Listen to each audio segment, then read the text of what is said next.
বিশ্ব সংবাদে আপনাকে স্বাগত। শুরুতেই জানাবো হাতে পাওয়া সর্বশেষ আন্তর্জাতিক সংবাদের শিরোনাম, পরে বিস্তারিত। পুরোদমে মধ্যপ্রাচ্যে যুদ্ধ চলছে, আর জানিয়ে দেব আমাদের হাতে থাকা সর্বশেষ গুরুত্বপূর্ণ আন্তর্জাতিক সংবাদ। শুরুতে শিরোনাম, ইসরায়েলি সেনাবাহিনীর মানবাধিকার লঙ্ঘনের প্রমাণ পেয়েছে যুক্তরাষ্ট্র। তাহলে কি এবার কট্টরপন্থী ইহুদিবাদী ইসরায়েলের সেনাবাহিনী ফেঁসে যাবে?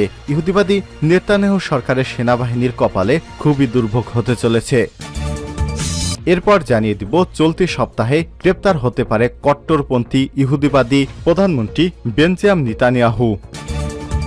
এবারে জানাবো ইসরায়েলিদের বাঁচাতে ফিলিস্তিনিদের কাছে দুই দেশের আকুতি। গাজা যুদ্ধ নিয়ে আন্তর্জাতিক এবং অভ্যন্তরীণ চাপ সামলাতে বেশ হিমশিম খাচ্ছে ক্ষমতাসীন নেতানিয়াহু সরকার। বিশেষ করে গাজায় বন্দী ইসরায়েলি নাগরিকদের মুক্তির জন্য প্রতিনিয়ত চ্যালেঞ্জের মুখে পড়তে হচ্ছে ইহুদিবাদী ইসরায়েলি সরকারকে। এবারে জানিয়ে দিব ভারত মহাসাগরে 4 জাহাজে ইয়েমেনিদের হামলা।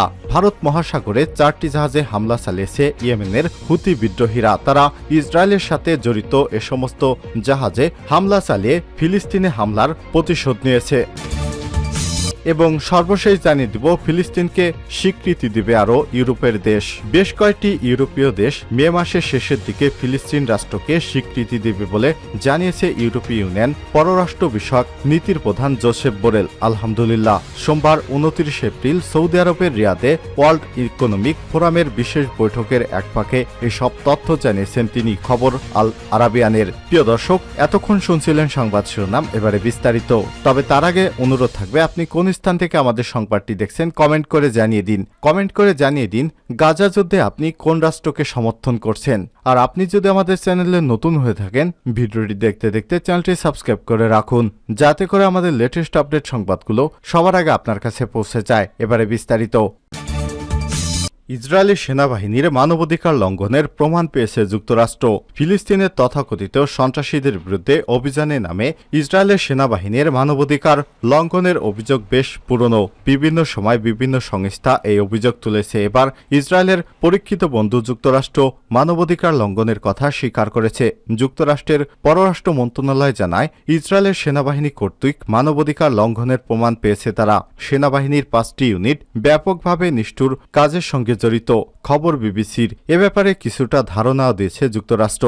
তাদের দাবি, এসব চলমান গাজা যুদ্ধের আগে ঘটেছে। ধারণা করা হচ্ছে এসব সম্প্রতি বছরগুলোতে অধিকৃত পশ্চিম তীর এবং জেরুজালেমে ঘটেছে। তবে অভিযুক্তদের বিরুদ্ধে ব্যবস্থা নেওয়ায় ইসরায়েলের সামরিক বাহিনীকে সমর্থন এবং সহায়তা অব্যাহত রাখবে যুক্তরাষ্ট্র। মার্কিন পররাষ্ট্র দপ্তরের মুখপাত্র বেদান্ত প্যাটেল বলেছেন, মানবাধিকার লঙ্ঘনকারী 4টি সেনা ইউনিটের বিরুদ্ধে ব্যবস্থা নিয়েছে ইসরায়েল। তাদের সংশোধন করা হচ্ছে। বাকি একটি ইউনিটের বিষয়ে যুক্তরাষ্ট্রের চাহিদা মতো অতিরিক্ত তথ্য দিয়েছে ইসরায়েল। তাই ব্যাপারটি সহায়তা বন্ধ করার মতো বড় বিষয় মনে করা হচ্ছে না। মধ্যপ্রাচ্যের সামরিক শক্তিকে ইসরায়েলের আজকের অবস্থানের পেছনে আছে যুক্তরাষ্ট্র। শুরু থেকে তাদের সব ধরনের সামরিক সহায়তা অব্যাহত রেখেছে মার্কিন প্রশাসন। প্রতি বছর যুক্তরাষ্ট্রের কাছ থেকে $380 কোটি অস্ত্র প্রতিরক্ষা ব্যবস্থা পায় ইহুদিবাদী ইসরায়েল। কারণ কারিগরি এবং কূটনৈতিক সমর্থন পাচ্ছে ইহুদিবাদী ইসরায়েল। মানবাধিকার লঙ্ঘনের বিষয়ে যুক্তরাষ্ট্র বিশেষ আইন রয়েছে। আইন অনুযায়ী মার্কিন সহায়তা পাওয়া কোনো ভিনদেশি সেনা ইউনিট ব্যাপকভাবে মানবাধিকার লঙ্ঘন করলে সেই ইউনিট সহায়তা পাওয়ার যোগ্যতা হারায়। এই আইনে নির্যাতন, বিচার বহির্ভূত হত্যা, জোরপূর্বক গুম এবং ধর্ষণ মানবাধিকার লঙ্ঘনের হিসেবে বিবেচনা করা হয়েছিল। এদিকে মানবাধিকার লঙ্ঘনের সত্যতা পাওয়ার পর সামরিক সহায়তা বন্ধ না করায় প্রশ্ন উঠেছে। বিশ্লেষকেরা বলছেন, পঞ্চম যে ইউনিটটির কথা বলা হচ্ছে সেটি নেজ্জা ইয়াহুদা ব্যাটালিয়ন। 1999 সালে শুধু পুরুষ সেনাদের নিয়ে এই ইউনিট গঠন করা হয়েছিল। আল্ট্রা অর্থোডক্স ইহুদিরা এই ইউনিটের সদস্যরা। স্বভাবত এই ইউনিটে উগ্র ইহুদিবাদী সেনারা রয়েছে। এ কারণে এদের বিরুদ্ধে মুসলমানদের নিধনের ব্যাপক অভিযোগ পাওয়া গেছে। অথচ যুক্তরাষ্ট্র অতিরিক্ত তথ্য পেয়েছে বলে ইউনিটটির ব্যাপারে তাৎক্ষণিক সিদ্ধান্ত গ্রহণে পিছিয়েছে। চারদিকে ইসরায়েলের সংশোধনমূলক ব্যবস্থায় সন্তুষ্ট হয়ে উপরের 4টি ইউনিটকে সহায়তা বন্ধ করা হবে না বলে সাফ জানিয়েছে। কিন্তু অভিযুক্তদের বিরুদ্ধে প্রকৃতপক্ষে শাস্তিমূলক ব্যবস্থা নেওয়া হয়েছে কিনা তা স্পষ্ট করেনি যুক্তরাষ্ট্র। চলতি সপ্তাহে গ্রেপ্তার হতে পারে নেতানিয়াহু। গাজায় একের পর এক যুদ্ধ অপরাধ, মানবতা বিরোধী কর্মকাণ্ডের কারণে চলতি সপ্তাহে গ্রেপ্তার হতে পারে ইসরায়েলের প্রধানমন্ত্রী বেনজামিন নেতানিয়াহু। সোমবার 29 এপ্রিল মার্কিন সংবাদ মাধ্যম সিএনএনের এক প্রতিবেদনে এসব তথ্য জানানো হয়েছে। প্রতিবেদনে বলা হচ্ছে, গাজায় একের পর এক যুদ্ধ অপরাধ, মানবতা বিরোধী অপরাধের কারণে ইসরায়েলের প্রধানমন্ত্রী বেনজামিন নেতানিয়াহু এবং তার মন্ত্রিপরিষদ সেজন্য নেদারল্যান্ডসের হেগ শহরে অবস্থিত আন্তর্জাতিক অপরাধ আদালত আইসিসি, নেতানিয়াহু সহ প্রতিরক্ষামন্ত্রী ইয়োব গ্যালেন্ট এবং ইসরায়েলের প্রতিরক্ষা বাহিনীর আইডিএফ জ্যেষ্ঠ কর্মকর্তার বিরুদ্ধে চলতি সপ্তাহে গ্রেপ্তারি পরোয়ানা জারি করতে পারে। সম্ভাব্য সেই পরোয়ানা এড়াতে ইতিমধ্যে কূটনৈতিক চ্যানেলের মাধ্যমে ব্যাপক তৎপরতা শুরু করেছে দেশটির যুদ্ধকালীন মন্ত্রিসভা। সূত্র আরও জানিয়েছে, এ প্রসঙ্গে আইসিসির সাথে যোগাযোগ করা হয়েছে। এনবিসিসির সাংবাদিকেরা জানিয়েছেন, আন্তর্জাতিক অপরাধ আদালতের এক মুখপাত্র বলেছে, আমরা ফিলিস্তিন রাষ্ট্রের পরিস্থিতি নিয়ে একটি মুক্ত অবাধ তদন্ত পরিচালনা করছি। এই কারণে সুবিধার্থে যে কোনো পদক্ষেপ নিতে হতে পারে, কিন্তু বিষয়টি যেহেতু তদন্তধীন তাই এ প্রসঙ্গে এখনই বিস্তারিত কিছু বলার সুযোগ নেই। ইসরায়েলিদের বাঁচাতে ফিলিস্তিনিদের কাছে দুই দেশের আকুতি। গাজা যুদ্ধ নিয়ে আন্তর্জাতিক এবং অভ্যন্তরীণ চাপ সামলাতে বেশ হিমশিম খাচ্ছে ক্ষমতাসীন নেতানিয়াহু সরকার। বিশেষ করে গাজায় বন্দী ইসরায়েলি নাগরিকদের মুক্তির জন্য প্রতিনিয়ত চ্যালেঞ্জের মুখে পড়তে হচ্ছে ইহুদিবাদী সরকারকে। এমন পরিস্থিতিতে নেতানিয়াহু সরকারকে খানিকটা স্বস্তি দিতে হামাসের প্রতি ইসরায়েলি যুদ্ধবিরতির প্রস্তাব মেনে নেওয়ার আহ্বান জানিয়েছে যুক্তরাষ্ট্র এবং যুক্তরাজ্য।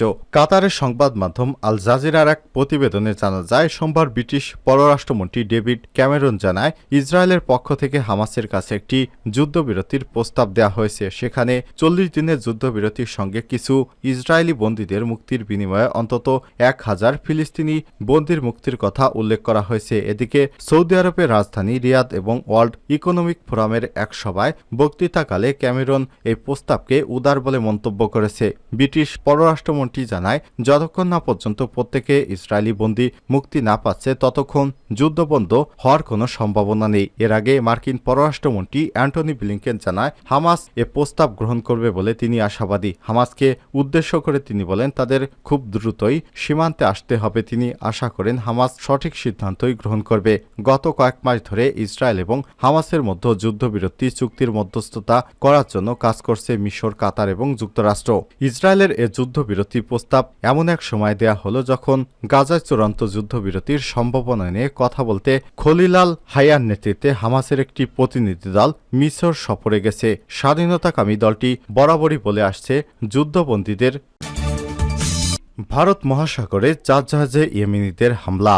ভারত মহাসাগরে 4টি জাহাজে হামলা চালিয়েছে ইয়েমেনের সশস্ত্র গোষ্ঠী হুতি বিদ্রোহীরা। মঙ্গলবার 30 এপ্রিল এক প্রতিবেদনে এসব তথ্য জানিয়েছে বার্তা সংস্থা রয়টার্স। হুতি বিদ্রোহীরা জানায়, চলমান ইসরায়েল বিরোধী অভিযানের অংশ হিসেবে ভারত মহাসাগরে ড্রোন হামলায় MSC ওরিয়ন কন্টেনার জাহাজে হামলা করেছে তারা। পর্তুগালের পতাকাবাহী জাহাজটি পর্তুগালের সায়েন্স থেকে ওমানের সালালা বন্দরের দিকে যাচ্ছিল।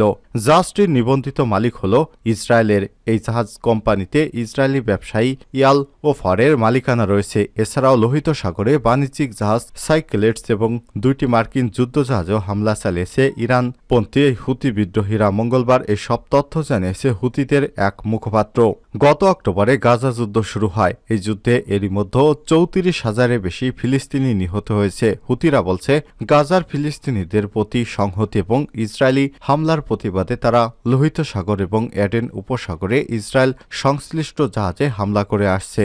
মার্কিন সেনা দপ্তর এর তথ্য অনুযায়ী গত 19 নভেম্বর থেকে লোহিত সাগর এবং এডেন উপসাগরে 50টির বেশি জাহাজে হামলা চালিয়েছে হুতিরা। তাদের হামলার ভয়ে বেশিরভাগ জাহাজ কোম্পানি গুরুত্বপূর্ণ এই 2টি নৌপথ এড়িয়ে গন্তব্যে যাচ্ছিল। এতে পরিবহন ব্যয় বেড়ে যায়, বড় ধরনের ক্ষতির সম্মুখীন হচ্ছে পশ্চিমারা। হুতিদের হামলার জবাবে বেশ কয়েকটি জাহাজের সমন্বয়ে একটি টহল জোট গঠন করেছে যুক্তরাষ্ট্র। এই জোট গঠন করেও ইরানপন্থী যোদ্ধাদের থামাতে না পেরে ইয়েমেনে হুতিদের বিভিন্ন সামরিক স্থাপনায় বিমান হামলা চালায় মার্কিন এবং ব্রিটিশ বাহিনী। তবে হামলা করেও এখন পর্যন্ত তাদের থামাতে পারছে না তারা।